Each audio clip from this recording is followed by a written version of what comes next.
Hello and welcome back to another episode of Super Neo Mega.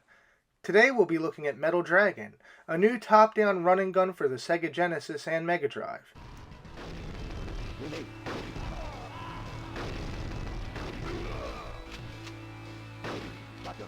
Initially developed for the MSX computer by Spanish indie studio Kai Magazine Software, the game's a nod to arcade classics like Shock Troopers, Ikari Warriors, and MERCS.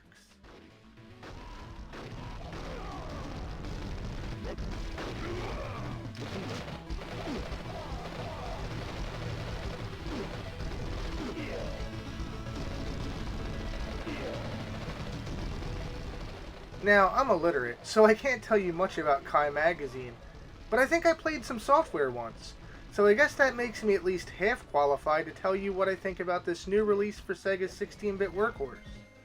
So, is Metal Dragon worth plunking down the €55 asking price? Let's find out!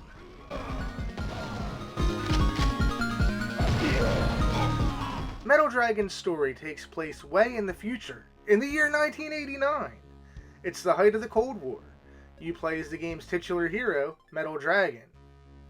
He's a Solid Snake wannabe who lampoons every 80s action hero out there, tasked with saving the president's daughter from a group of terrorists looking to gain leverage over the United States.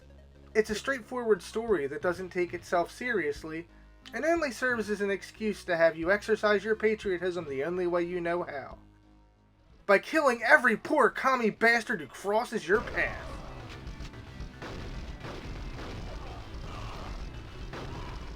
If you've ever played a top-down run-and-gun before, you'll feel right at home with Metal Dragon.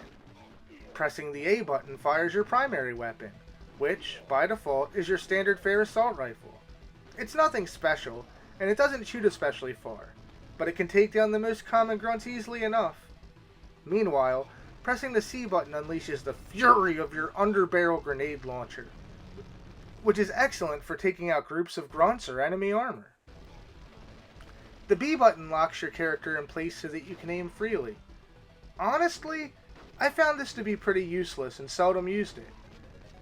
I feel like it would have been much better to have it lock you into direction while allowing you to strafe freely, like in Shock Troopers, as it makes the gunplay feel much more fluid. The game just throws so much at you that you'll never really find a reason to stand still and shoot, even on the game's easier difficulty settings. In addition to the standard assault rifle, you'll find 3 other weapons you can collect. These are usually, but not always, found by destroying enemy jeeps that drive throughout each stage. The shotgun is effectively Metal Dragon's equivalent of Contra's spread shot. It's slow and it doesn't travel far, much like me, but it hits hard, and its wide blast is handy for taking out groups of enemy soldiers. The machine gun is basically your default weapon on steroids. It lays down volleys of concentrated fire that can chew through most opponents. The best weapon, however, is the sniper rifle. It doesn't have the rate of fire of the machine gun, or the spread of the shotty, but it shoots lightning-fast bullets that explode on impact, making it great for bringing down bosses, tanks, or clustered together contingents of baddies. You won't have to be too judicious in your use of firepower in Metal Dragon. These weapons are scattered pretty much everywhere, and you'll be able to replenish your ammo of your favorite tool of destruction by simply collecting another power-up of the same type. Speaking of baddies, there really isn't a whole lot of variety when it comes to the enemies you'll face in Metal Dragon. There's your standard green troopers who die from a single shot, more elite red soldiers who can take a few bullets to kill, and bazooka-toting blue guys who fire large, slower-moving projectiles. In addition to these more common enemies, you'll also have to swat nimble gun drones out of the sky and battle massive tanks. You'll even occasionally lay waste to some high-tech bipedal mecha that are bound to turn even the most jaded Commando's snake solid. Unfortunately, that's about as much variety as you'll get when it comes to the enemies you'll face. Even the game's final boss is nothing more than a palette swap of your average enemy soldier, which makes it feel like a real missed opportunity and makes Metal Dragon seem almost unfinished. Speaking of unfinished, That feeling kind of permeates the game's latter half. The first few stages are a ton of fun and feature some pretty solid stage designs that had me excited to see what's next. Sadly, all of Metal Dragon's excitement is front-loaded into the experience. The final 2 stages are about as uninspired as you can get. They task you with just making a beeline to the top of the screen, with one having you destroy a half-dozen gates, while enemies endlessly spawn behind you. The other is the same exact thing, but instead of gates, you'll be destroying tanks instead. Thankfully, they're not too hard to just walk around if you'd rather do that. When it comes to its presentation, just like me, Metal Dragon isn't going to win any beauty pageants. Again, this is a port of an MSX game, so it's not surprising that it doesn't make full use of the Genesis hardware. While the explosions and some sprites look nice, the animation's quite minimal, and there's some flicker present from time to time. On the bright side, there's no slowdown to speak of, which is nice. The music is pretty solid though. I particularly love Stage 2's theme, which matched the action perfectly and got my pulse pounding. Don't just take my word for it though. Open up your ear nubs and give it a listen right the hell now.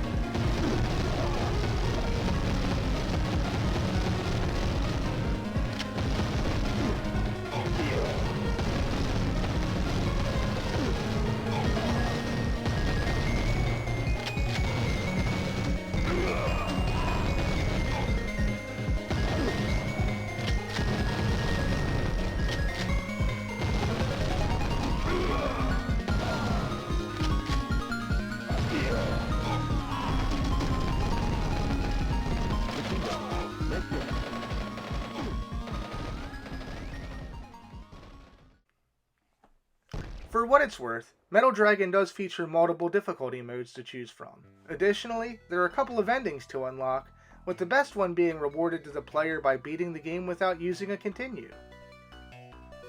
But with how little Metal Dragon offers, the game can be beaten in just a half hour, it's hard to imagine most will feel compelled to return to the game once they see the end credits for the first time. Now, Metal Dragon isn't a bad game. It starts out strong, in fact, and the gunplay can feel snappy and satisfying. It's just a shame that half of the stage designs make it feel like wasted potential. And speaking of missed opportunities, Metal Dragon doesn't even feature a 2-player mode, which, honestly, is almost unheard of when it comes to games in this genre. And that's a real shame, because I feel like that could have added some real replay value to the game. As a member of gaming's crustier demographic, I enjoyed the many nods to 80s flicks like Lethal Weapon, Airplane, The Terminator, and more. Along with its self-aware humor, and if you're in your late 30s or early 40s, you probably will too, but cheeky pop culture references can only take you so far, and at the end of the day, I don't think they do quite enough to warrant Metal Dragon's steep asking price. If the game still sounds up your alley, then more power to you. You might just find an afternoon's worth of enjoyment here. But for anyone else, I'd recommend waiting for a sale. If you really need to get your top-down shooter fix on the Genesis in the meantime, just play MERCS instead. That's it for this video. Do you think you'll be adding Metal Dragon to your Genesis library? If so, be sure to let me know in the comments below. And if you've already played it, feel free to comment and let me know how wrong I am. As always, this is Super Neo Omega signing out.